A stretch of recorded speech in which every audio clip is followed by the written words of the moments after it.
Hello everyone, it's song and story time. I brought my special doll today. She's called Cloth Kitty and she was my doll when I was a little girl, so she's very old, like me.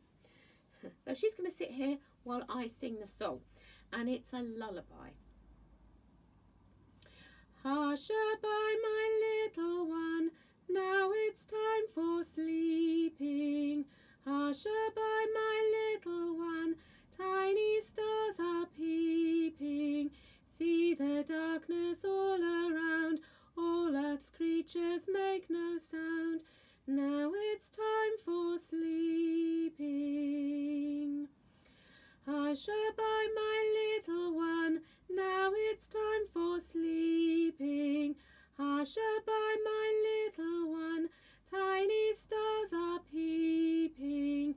See the darkness all around, all earth's creatures make no sound. Now it's time for sleeping. Right, she's going to sit down there while I get the story. And today the story is The Gruffalo's Child.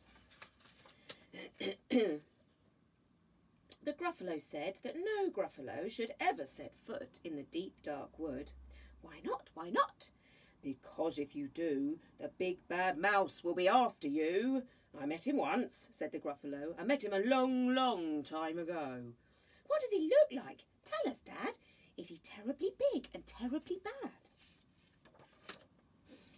I can't quite remember, the Gruffalo said. Then he thought for a minute and scratched his head. The big bad mouse is terribly strong, and his scaly tail is terribly long. His eyes are like pools of terrible fire, and his terrible whiskers are tougher than wire. One snowy night, while the Gruffalo snored, the Gruffalo's child was feeling bored.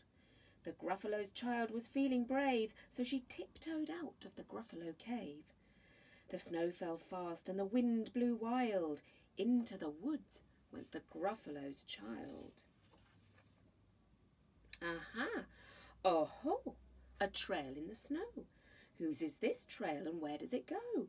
A tail poked out of a log pile house. Could this be the tail of the big bad mouse?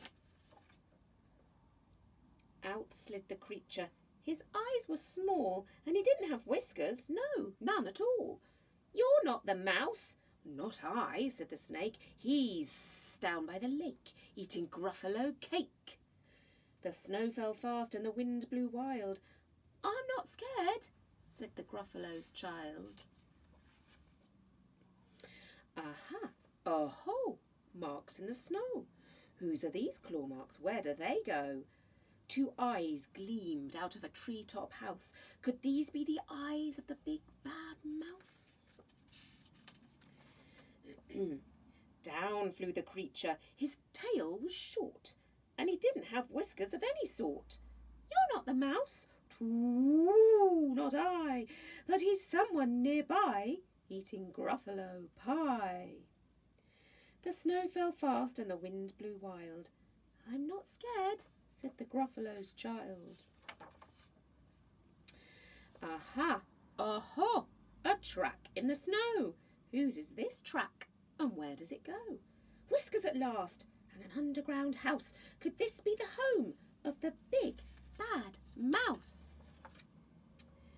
Out slunk the creature. His eyes weren't fiery, his tail wasn't scaly, his whiskers weren't wiry. You're not the mouse. Oh no, not me. He's under a tree, drinking Gruffalo tea. It's all a trick, said the Gruffalo's child, as she sat on a stump where the snow lay piled. I don't believe in the big bad mouse. But here comes a little one out of his house. Not big, not bad, but a mouse at least.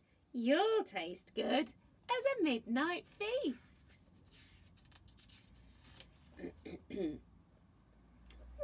Wait, said the mouse. Before you eat, there's a friend of mine that you ought to meet. If you let me hop on to a hazel twig, I'll beckon my friend so bad and big? The Gruffalo's child unclenched her fist. The big bad mouse, so he does exist. The mouse hopped into the hazel tree. He beckoned, then said, "Just wait and see." Out came the moon. It was bright and round. A terrible shadow fell onto the ground. Who is this creature so big, bad and strong? His tail and his whiskers are terribly long. His ears are enormous, and over his shoulder he carries a nut as big as a boulder.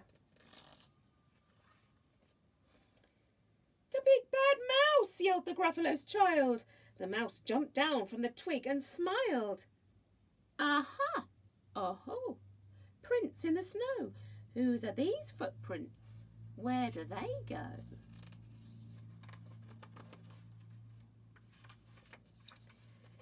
The footprints led to the Gruffalo cave, where the Gruffalo's child was a bit less brave. The Gruffalo's child was a bit less bored. And the Gruffalo snored and snored and snored.